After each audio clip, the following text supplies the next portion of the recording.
আমি আজকে কি রান্না করলাম, লাউ শাক দিয়ে মসুর ডাল দিয়ে। কি আমার মতো খান? আমরা অনেক অনেক সময় চিংড়ি মাছ দিয়ে করি, অন্য মাছ দিয়েও রান্না করি। আজকে মসুর ডাল দিয়ে রান্না করলাম।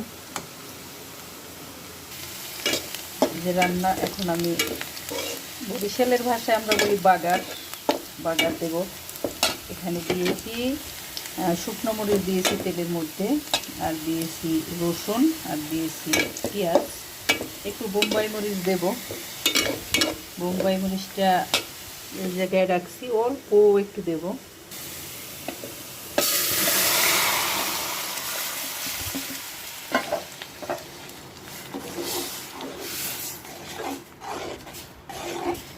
শাক কিন্তু একেবারে সবুজ, এই যে একেবারেই সবুজ।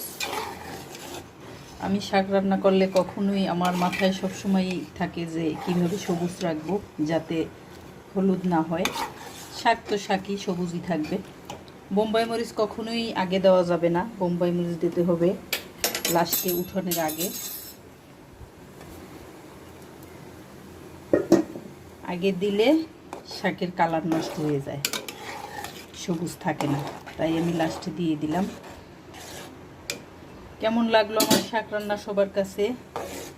এরকম ট্রাই করে দেখতে পারেন সবাই। একেবারে ঘন রান্না করি নেই, যেহেতু আমার ছেলে পছন্দ করে না ঘন।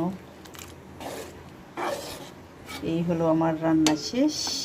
সবাই ভালো থাকবেন। এই পর্যন্ত, আল্লাহ হাফেজ।